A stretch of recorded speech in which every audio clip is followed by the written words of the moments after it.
नमस्कार दोस्तों, मेरा नाम है विनीत और स्वागत है आपका फिजिक्स थ्रू न्यूमेरिकल्स में। बहुत ही ज़्यादा खुशी हो रही है 3 साल बाद फिर से इस प्लेटफॉर्म में आने की। 3 साल मैं इस प्लेटफॉर्म से दूर रहा। मैंने गेट मैकेनिकल इंजीनियरिंग के जो भी एस्पायरेंट्स थे गेट के, उनको मैं पढ़ाने लग गया था। उसके अलावा मैं खुद गेट दिया और मैंने आईआईटी बीएचयू में एडमिशन लिया। मैं आईआईटी बीएचयू में मैकेनिकल में थर्मल एंड फ्लूइड ब्रांच एक होती है, उसमें मास्टर्स कर रहा हूँ। नाउ क्यों बना रहा हूँ मैं इधर?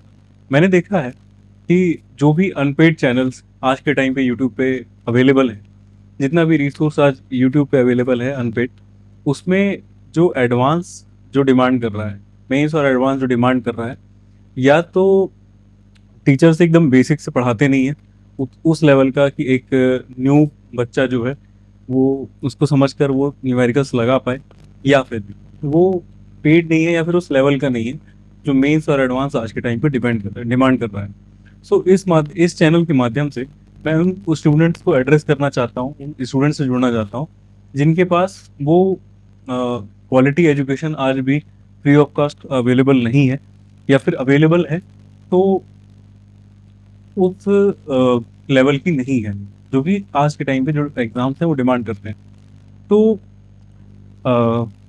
जो एक सबसे बड़ी प्रॉब्लम जो मैं इस चैनल के माध्यम से मैं एड्रेस करूंगा वो ये है कि बच्चे पढ़ तो लेते हैं लेकिन वो एक जो न्यूमेरिकल लगाने की जो एक स्किल है वो उनके अंदर डेवलप नहीं हो पाती। जो फिजिक्स के कंसेप्ट या तो वो समझते नहीं है, समझते हैं तो न्यूमेरिकल का लगा नहीं पाते।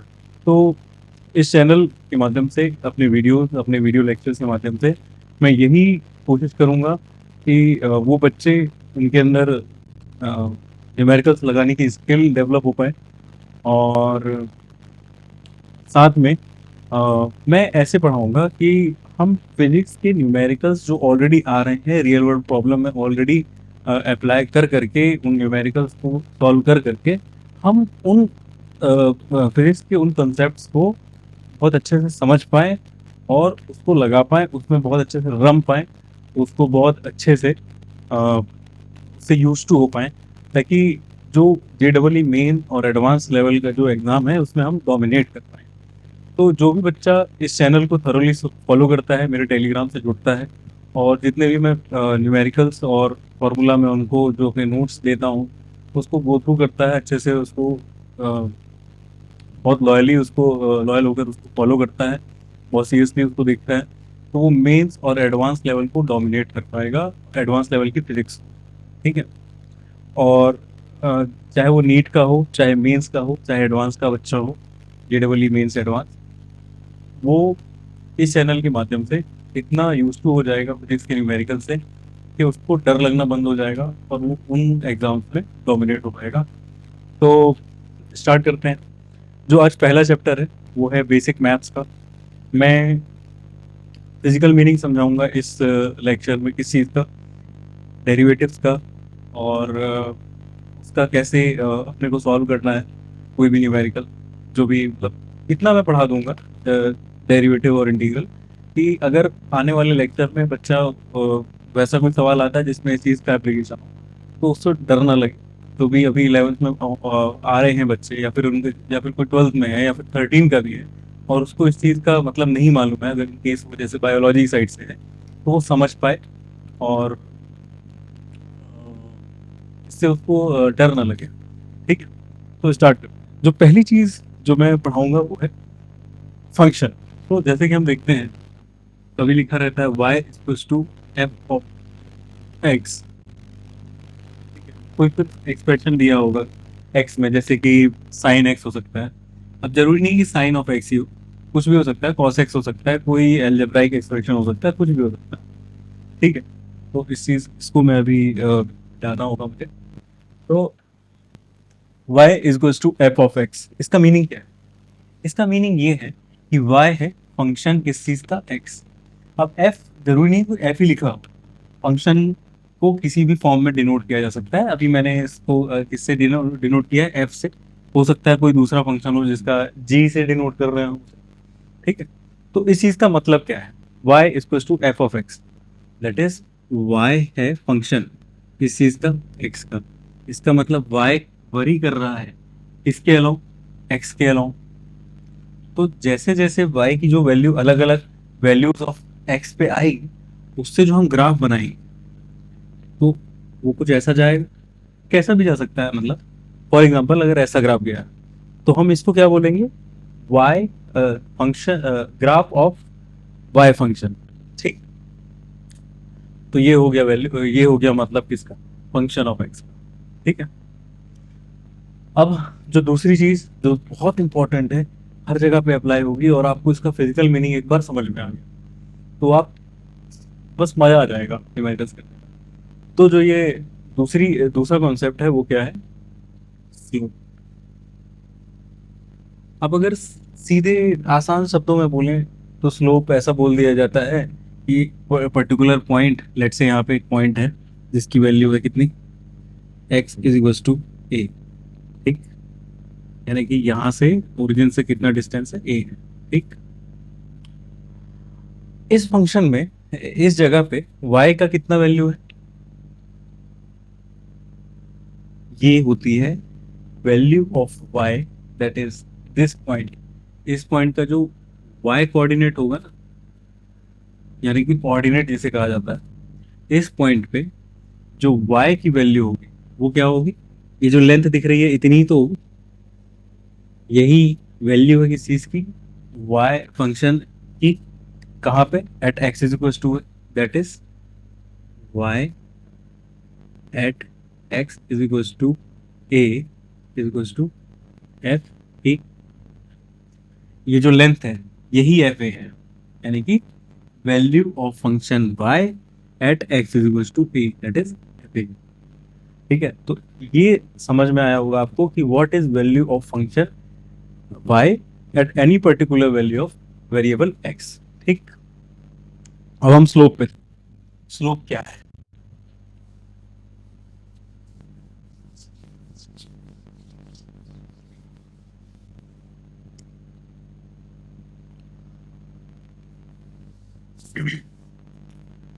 स्लोप देखिए दोस्तों, लेट से कोई फंक्शन है, ठीक है, अगेन y एंड x। ठीक, तो ये कोई उसका ग्राफ गया हुआ है, y का ग्राफ लेट से ऐसा है। ठीक, अब किसी पर्टिकुलर पॉइंट ए पर, ए पर जो टेंजेंट इस ग्राफ से होकर गुजरेगा, इस ग्राफ को टच करके गुजरेगा, जो हॉरिजॉन्टल से वो टेंजेंट एंगल बनाएगा ना, इसके टेन को, यानी इसके टेन थीटा वाले टेन को, तो जो टेन थीटा होगा उसको हम बोल देते हैं स्लोप। किसी भी ग्राफ के किसी भी पॉइंट में जो टेंजेंट होकर गुजरेगा, उससे टच करके गुजरेगा, उसका वो एंगल जो कि वो हॉरिजॉन्टल से बना रहा है, उसके टेन को स्लोप बोल दिया जाता है। बट इसका फिजिकल मीनिंग क्या है, अब ये समझना बहुत जरूरी है। लेट्स से ये एक्स एक्सिस है, ठीक है, लेट्स से एक्स और वाई एक्सिस को हम बहुत छोटे छोटे हिस्सों में बांट देते हैं। कैसे, जैसे 1 मीटर की एक्सिस है तो उसको 0.001 mm में बांट देते हैं। ठीक है, तो जो छोटे छोटे 0.001 mm के सेगमेंट्स में बांट देते हैं, तो इन सेगमेंट्स को हमने नाम दिया, किससे, हमने कैसे डिनोट किया,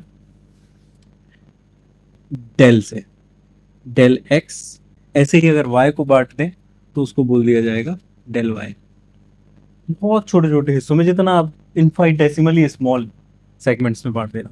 ठीक है, अब अभी आपने समझ लिया कैसे हमने छोटे छोटे हिस्सों में बांट दिया है, वाई को डी वाई में बांट दिया है छोटे छोटे सेगमेंट्स में, और डी एक्स को भी बांट दिया है छोटे छोटे सेगमेंट्स में। अब इस पर्टिकुलर पॉइंट पे जहां पे ये स्लोप इस ग्राफ को टच करके जा रहा है, इसको आप एनलार्ज करिए, इसको बहुत एनलार्ज कर दीजिए, बहुत ही ज्यादा। तो ये कैसा दिखेगा हमको, ये ऐसे मैं इसको एनलार्ज कर रहा हूँ, मैग्नीफाई कर रहा हूँ, तो ये ऐसा दिखेगा कुछ।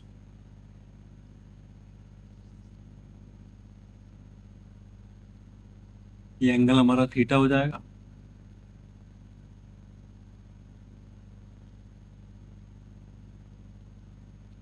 ऐसा, और ग्राफ कुछ ऐसा जा रहा होगा। ठीक, अब ये क्या है, ध्यान से देखिए। What is theta, what is tan theta? Tan theta obviously क्या है?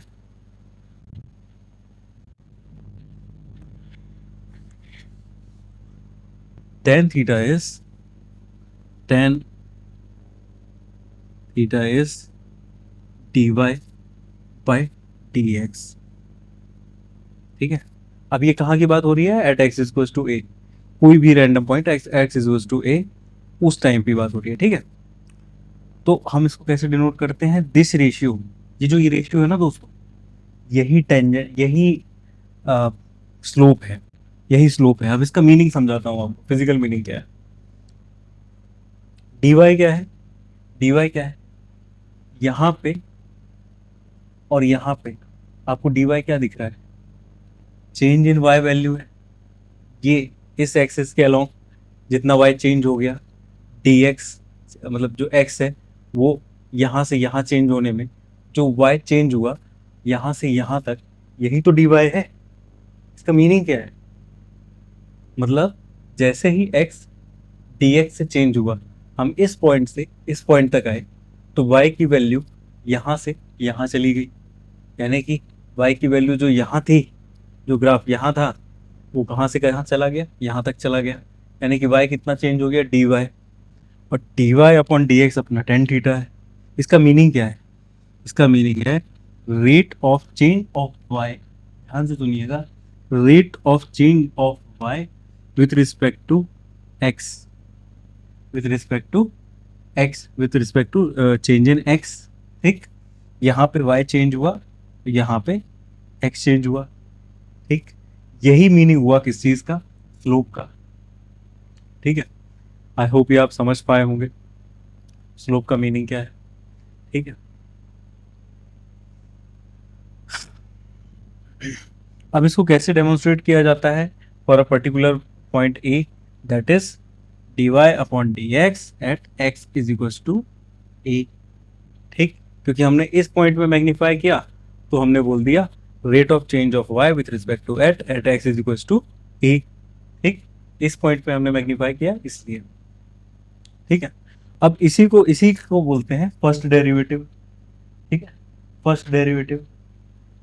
और इसको और डेमोन्स्ट्रेशन कैसे कर सकते हैं? एफ वाई डैश, मतलब एफ डैश। ठीक है, और मतलब इसको डेमोन्स्ट्रेट करने का तरीका है, ऐसे भी कर सकते हैं, Y dash is to D Y upon D X. ठीक,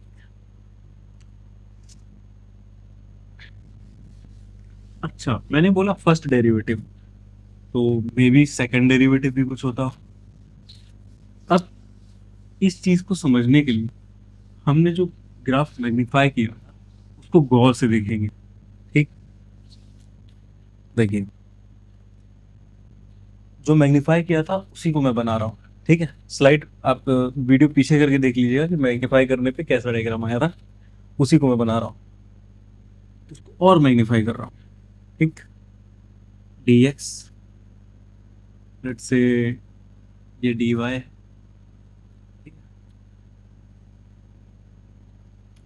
और ग्राफ हमारा यू निकल रहा है। ठीक, ये हमारा ग्राफ निकल रहा है। ठीक,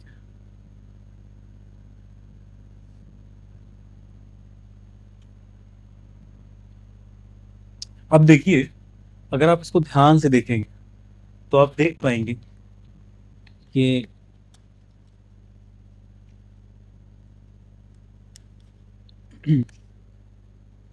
मैं एक अलग चौक से आपको बताता हूँ। यहाँ पे यानी कि छोटा सा चेंज इन एक्स हमने किया और इस पॉइंट से इस पॉइंट तक गए।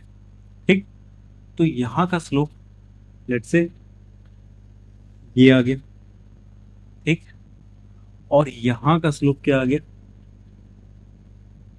ये आ गया। यानी कि लेट्स से यहाँ पे थीटा 1 था और यहाँ पे थीटा 2 हो गया वो।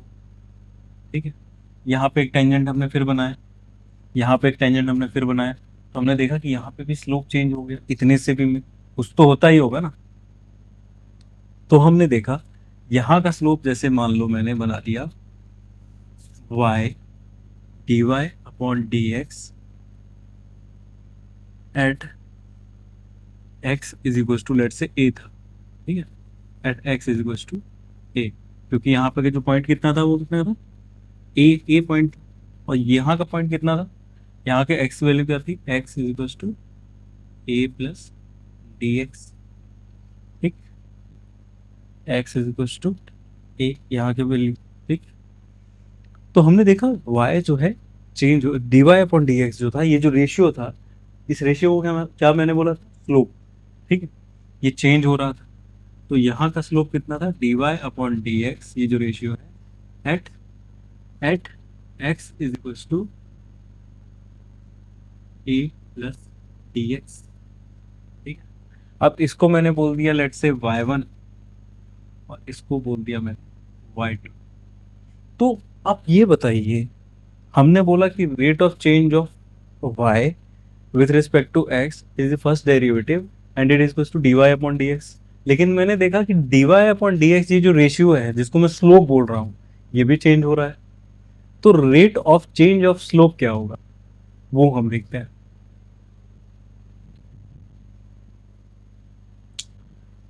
थोड़ा सा बोर्ड छोटा है तो इसलिए अभी एडजस्ट करना पड़ रहा है, later I will fix this issue, ठीक।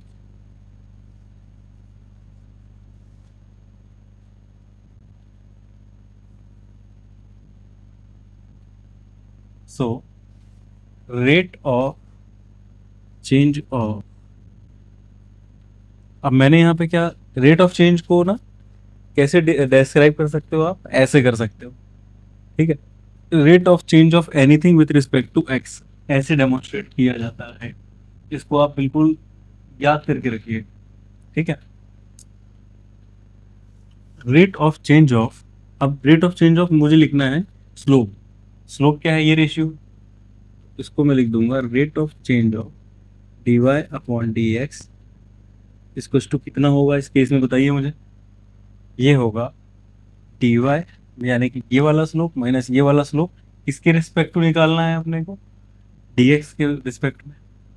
तो ये क्या हो जाएगा, D Y upon D X at x is equal to A plus D X minus D Y upon D X at x is equal to A upon D X. क्यों, क्योंकि with respect to D X निकालना है, यानी with respect to change in X, ठीक है।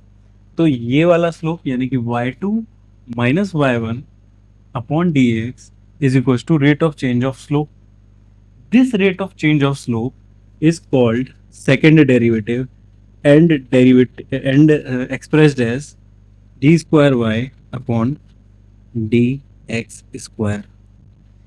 इतने concept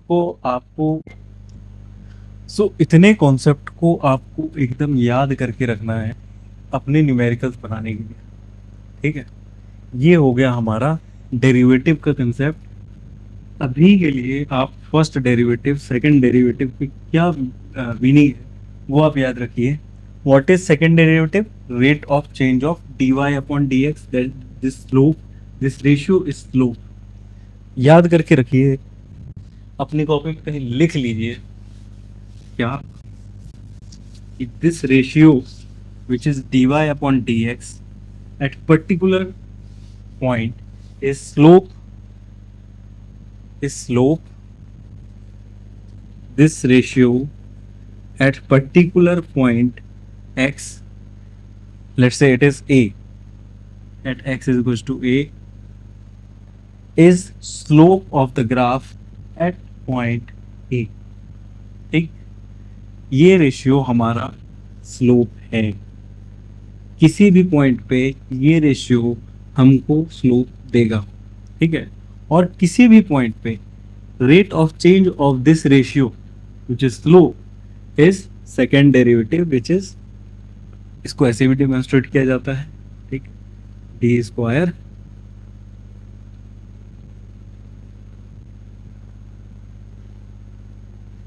ठीक। ये हमारा सेकेंड डेरिवेटिव है। ठीक, अब कुछ फॉर्मूले हैं, देखिए कुछ फॉर्मूले जैसे कि डी मतलब first derivative of sine x क्या होता है, कॉस एक्स होता है। ठीक है, कुछ और फॉर्मूले, लॉग एक्स का क्या डेरिवेटिव होता है। ये फॉर्मूले जो अभी आपको याद करने होंगे, ये आप कहाँ से पाएंगे, या तो आप किसी बुक से पा सकते हो, किसी भी बेसिक बुक से, या फिर आप मेरा टेलीग्राम चैनल आप ज्वाइन कर लेना, जो कि मैं इसी वीडियो के लिंक में दे दूंगा। ठीक है, और वहाँ पे मैं वो बेसिक फॉर्मूलेज है वो मैं आपको दे दूंगा, वो आप याद कर लीजिएगा। ठीक है, लेकिन कुछ फॉर्मूले हैं जो कि बहुत इंपॉर्टेंट है, जो डायरेक्ट एप्लीकेशन है। ठीक है, वो हम कर वो मैं आपको दिखाऊंगा, वो आपको एकदम थोड़ा सा उसका मीनिंग समझना होगा और उसको याद रखना होगा। ठीक है, अब देखिए,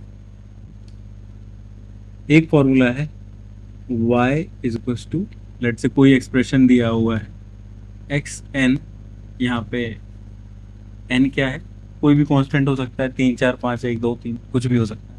ठीक है, और एक्स तो हमारा वेरिएबल है ही, तो dy अपॉन डी एक्स इस केस में कितना आ जाएगा, एन पहले आएगा, एक्स वहीं आएगा, और इसके पावर में कितना रहेगा, X N minus one. For example let's say y equal to X raise to power 10 है, तो इसका फर्स्ट डेरिवेटिव कितना आएगा, 10 इंटू एक्स, और 10 माइनस वन कितना गया, 9 हो जाएगा। ठीक, अब इसका सेकंड डेरिवेटिव क्या होगा, व्हाट इज सेकंड डेरिवेटिव। ठीक है, ये आप याद करके रख लीजिए, इसको कहीं लिख लीजिए हो सके।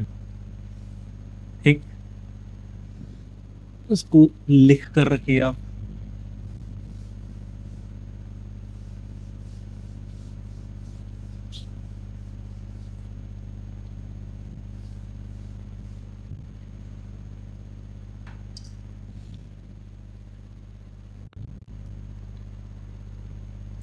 अब यहाँ पे देखिए, वाई डैश कितना था हमारा, 10 into X raise to power 9।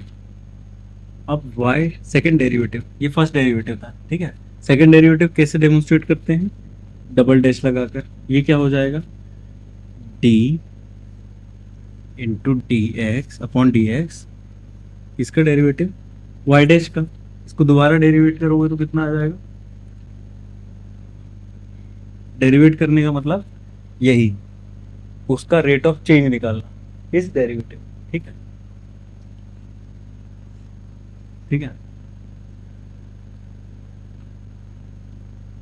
अच्छा, कभी भी लेट से कांस्टेंट लिखा हुआ है n इंटू एफ एक्स। ठीक है, तो इसका जब आप डिराइव करोगे, ठीक है, इसको जब आप डेरिवेट करोगे, इसका रेट ऑफ चेंज निकालोगे, तो n वैसे का वैसा आ जाएगा। ठीक है, इसका डेमोन्स्ट्रेशन अभी देखिए आप। ठीक है, इसका क्या वैल्यू आई, 10 into X raise to power 9, तो हम इसको लिख सकते हैं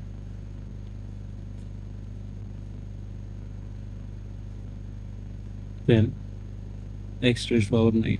अब मैंने बोला था कि कांस्टेंट रहेगा तो बाहर आ जाएगा, तो हम क्या लिख देंगे, 10 into derivative of X raise to power 9 upon D X.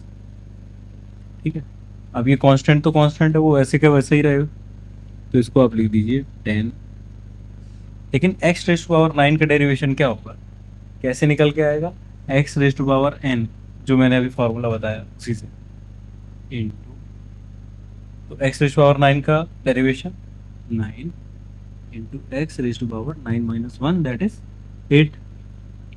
ठीक, एक तो ये चीज हो गई, ये फॉर्मूला बहुत ज़रूरी था, X raise to power n वाला, इसको डिराइव करना। अब एक और फॉर्मूला है जो बहुत ज़्यादा इंपॉर्टेंट है, वो क्या है, वो हम देखेंगे।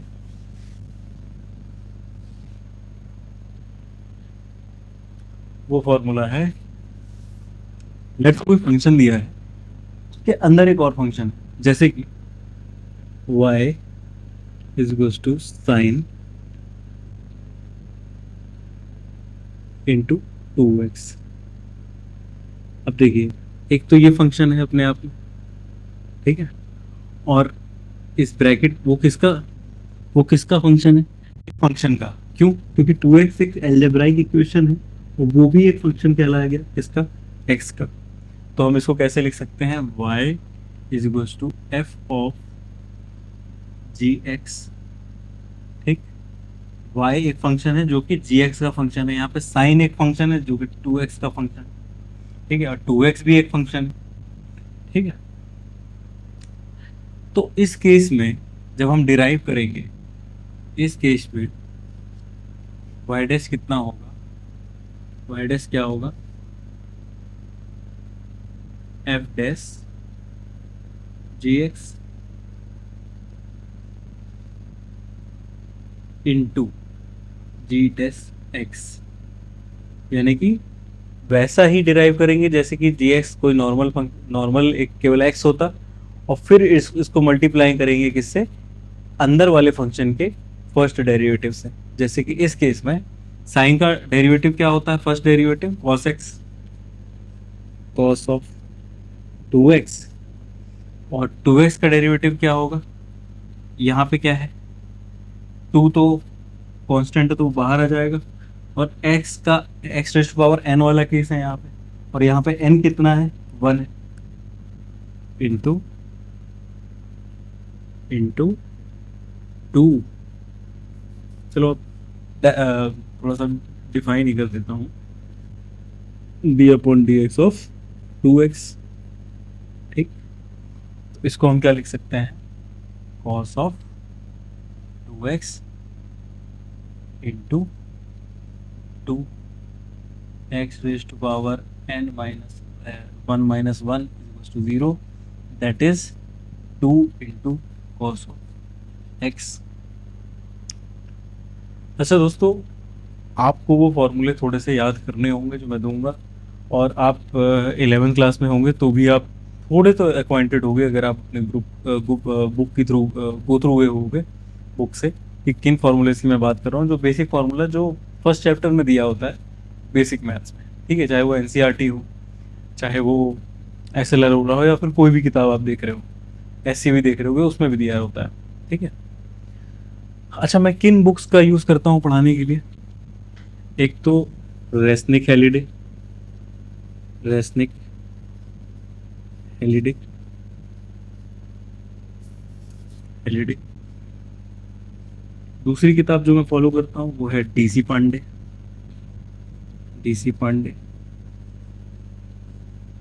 और आई ई इरोडोव की थ्योरी बुक आती है एक। तो ये बुक है जो एक्सप्लेन करने के लिए अच्छी होती है, थ्योरेटिकल कॉन्सेप्ट अगर आपको समझने हो तो आप इसको फॉलो कर सकते हो, लेकिन क्वाइट लेंदी, और ये जेडब्ल्यू के लिए या फिर नीट के लिए तो नहीं है, डिफाइन उसके लिए नहीं बनाई गई है, तो इतना ज़्यादा हो सकता है आप थोड़ा सा आउट ऑफ द ट्रैक भी जा सकते हो। NCERT is enough to read for your level, for faculties it is quite good. DC Pandey अच्छी किताब है, बेसिक से लिए बहुत अच्छी है, आपका बेस बना देगी मेंस के लिए, एडवांस के लिए, ठीक है। आई इरोडोव की जो थ्योरी बुक है उसमें कुछ कैसे न्यूमेरिकल किया जाता है, ठीक है, कैसे उसको बनाया जाता है, उसका आइडिया लेने के लिए मैंने इसको फॉलो किया था। आप चाहे तो इसका पीडीएफ भी मैं आपको दे दूंगा, अगर आप रिक्वेस्ट करोगे तो I do it, but I won't suggest कि स्टूडेंट लेवल पे से करिए। ये किताब मोर देन एनफ है बेसिक्स बनाने के लिए, ठीक है। इसके बाद कौन से न्यूमेरिकल्स के लिए है, एक किताब है, वो मैं अभी नाम नहीं लूँगा क्योंकि फिर हो सकता है फिर कि अगर आप उस पर जाओ तो थोड़ा सा डिमोटिवेट हो सकते हो, क्योंकि वो सवाल बनाना अभी आपके लिए सही नहीं होगा, उसके सवाल बनाना। सो ये हमने किसी चीज़ की डेरिवेटिव के बारे में सीख लिया, ठीक। अब डेरिवेटिव है, तो डेरिवेटिव का मतलब आप सीधा किसी चीज़ से डिराइव करना होता है, किसी चीज़ से something derive from something is called derivative, ठीक है। बट इसका कुछ उल्टा भी होता होगा, हाँ जी होता है, इसका उल्टा होता है इंटीग्रेशन करना। इंटीग्रेशन का मतलब होता है इंटीग्रेट करना, जोड़ना। अब आप खुद सोचिए, कुछ चीज जुड़ रही होगी, ठीक है। अब इस ग्राफ में देखिए कि फिर से वही हमारा ग्राफ y और x का ग्राफ, ठीक है। y और x का ग्राफ हमने देखा, ठीक है। कुछ ऐसा जा रहा है, ठीक है। Particular value at x is equal to a, at x is equal to a, इस ग्राफ की वैल्यू लेट से ये है, ठीक है। ये जो डिस्टेंस है यही तो इस y की वैल्यू है at x is equal to a, ये जो लेंथ है, ठीक। तो अब at x is equal to let's say b,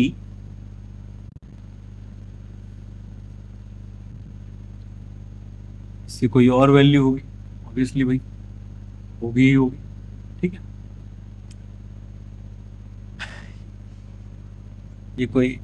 ये लेंथ कितनी होगी, f at x is equal to b, that is F B.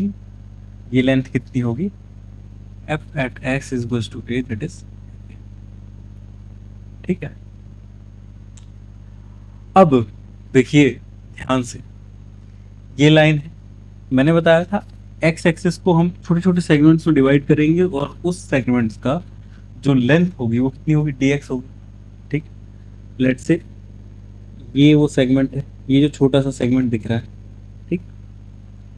और तो हम देखेंगे कि यहाँ पे इस सेगमेंट को अगर ऊपर तक बढ़ाएं तो लगभग वो इसी वैल्यू के आसपास टकराएगी इस ग्राफ से जाकर, ठीक है। क्योंकि dx क्या है, बहुत छोटा अमाउंट है, ठीक है। लेकिन यहाँ पे एक एरिया जनरेट होगा, ठीक है, बहुत छोटा सा एरिया जनरेट होगा। वो कितना होगा, लेंथ इनटू विड्थ, ये विड्थ है dx, और यहाँ पे लेंथ कितनी है, fa, ठीक। Value of y at x is equal to fa, ठीक। तो ये एरिया कितना होगा, मैं इसको स्मॉल एरिया बोल रहा हूँ, dA, ठीक है। इसकी वैल्यू कितनी हो जाएगी, fa इंटू dx, ठीक।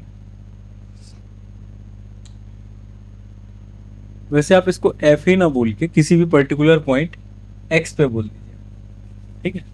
लेट से ये कोई रैंडम पॉइंट है x, पर्टिकुलर नहीं रैंडम, ठीक। पर्टिकुलर रैंडम पॉइंट x, ठीक है। यहाँ से कितना डिस्टेंस है, लेट से x है, ठीक है। और यहाँ पे वैल्यू कितनी होगी, y की वैल्यू कितनी होगी, एफ एक्स हो जाएगी। Value of y at x is equal to at x, है ना। यहाँ पे एक एरिया जनरेट होगा, यहाँ पे अगेन मैंने स्मॉल डिस्टेंस ले लिया dx, यहाँ पे एक एरिया जनरेट होगा, ठीक। इस एरिया को मैंने dA बोल दिया। अब इस एरिया की वैल्यू कितनी होगी, लेंथ इनटू विड्थ। अच्छा, यहाँ की और ये वाली लेंथ में बहुत डिफरेंस नहीं होगा इस वाले में, क्योंकि dx बहुत छोटा है, बहुत छोटा सा है, ठीक है। तो ये कितना हो जाएगा, एरिया कितना हो जाएगा, F x into T x. अच्छा, मैं बार बार उस तरफ क्यों देख रहा हूँ, क्योंकि वहाँ पे स्क्रीन रखी हुई है। मैं देखता हूँ कि कहीं वीडियो बनना बंद तो नहीं हो गया, मैं पढ़ाता ही रहना हूँ, ठीक है। तो ये एरिया क्या है, F x into D X, ठीक है। अब इस एरिया को मैं पूरा सम कर दूँ, ठीक है ना। At x is equal to a से लेके at x is equal to b, ठीक है। ये मैं मिटा देता हूँ, ठीक है। इसको पूरा सम कर दूँ तो क्या निकल आएगा, ठीक है। ये छोटे छोटे एरिया यहाँ से यहाँ तक पूरे में सम कर दूँ तो क्या निकल के आएगा, एरिया अंडर द कर्व, ठीक है।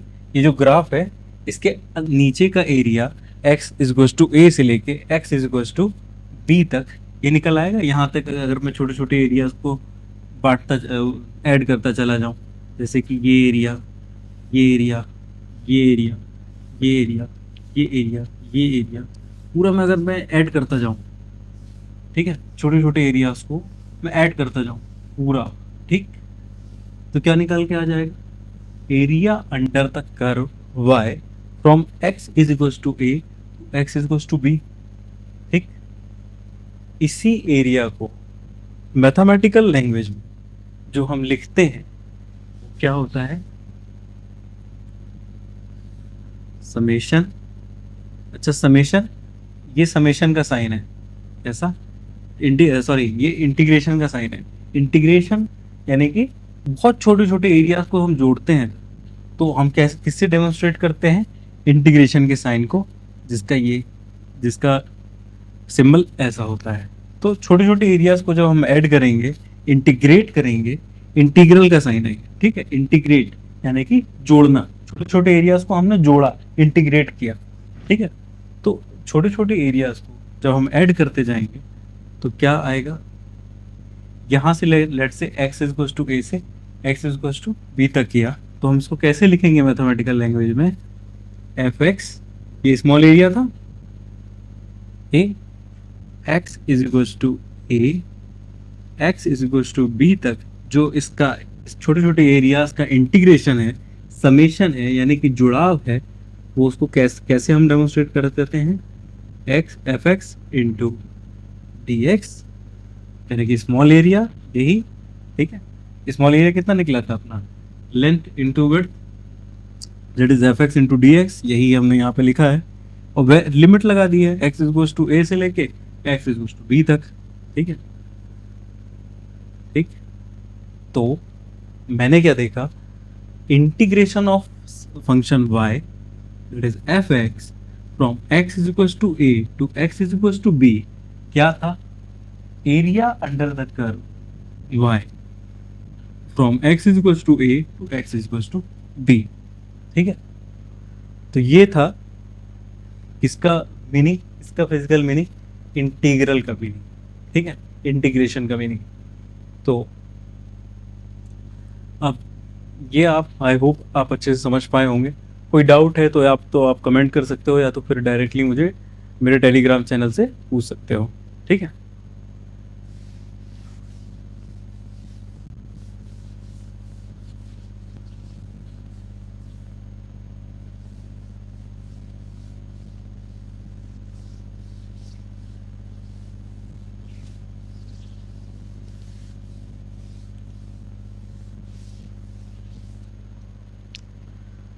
तो दोस्तों कुछ फॉर्मूले जो कि इंटीग्रल कैलकुलस में बहुत इंपॉर्टेंट है।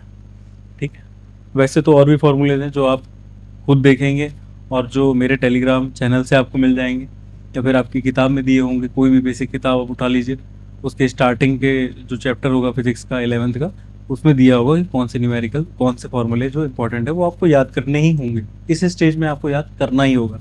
उसका फिजिकल मीनिंग क्या है वो मैं आपको बताऊंगा।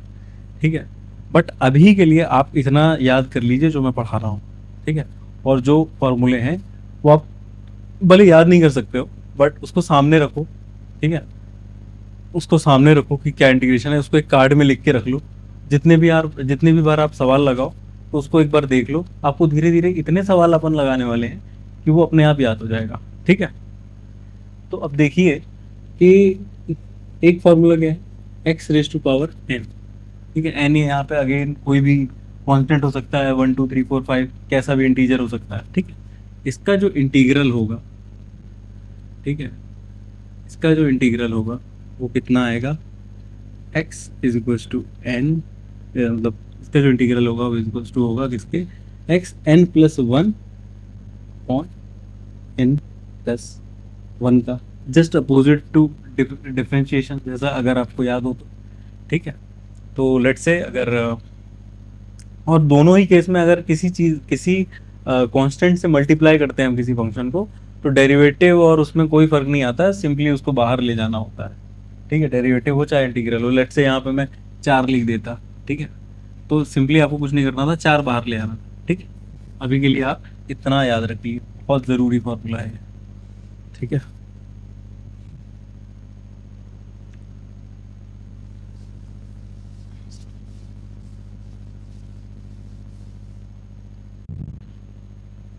तो कहीं पे लिखा है, मान लो इंटीग्रेशन करो कोई फंक्शन दिया हुआ है x is equal to y is equal to x is to power 3, ठीक है। अपने को इंटीग्रेट करना है कहाँ से कहाँ तक, x इज इक्वल टू 1 से x is equal to x is equal to x is equal to 4 तक, ठीक है। तो हम क्या करेंगे, इसको इंटीग्रेट करेंगे y y dx y dx that is fx into dx x is equals to 1 to x is equals to 4। ये कितना हो जाएगा, x is equals to 3 का इंटीग्रेशन अपन करना है, x is equals to 3 plus 1 upon 3 plus 1। अच्छा, यहाँ पे x कहाँ से कहाँ तक वरी हो रहा है, x इज इक्वल टू 1 से लेके x इज इक्वल टू 4 तक, ठीक। तो अब इसको कैसे लिखना होगा, इसका वैल्यू कितनी आएगी, x raise to power 4 upon 4, ठीक है, और 1 से लेके 4, ठीक है। सिंपली कुछ नहीं करना है, यहाँ पे वैल्यू पुट करना है x की इज इक्वल टू 4 और माइनस कर देना है x is equal to 1 put करके, that is 4 raise to power 4 upon 4 minus 1 raise to power 4 upon 4। ये कितना आ जाएगा दोस्तों, 4 raise to power 3 minus 1 upon 4, ठीक है। ये इसका वैल्यू आ जाएगा, इसको आप सॉल्व कर लीजिएगा, ठीक है। तो ये कुछ फॉर्मूले थे और आई होप आपको ये लेक्चर अच्छा लगा होगा। मैं ऑल्टरनेट डेज में वीडियोस डालता रहूँगा और ये जो मीनिंग है इस जगह पे मैंने कोई न्यूमेरिकल बहुत ज़्यादा नहीं करवाए, ये मैं मैंने आपको केवल फिजिकल मीनिंग समझाने के लिए डेरिवेटिव और इंटीग्रल का ये लेक्चर बनाया।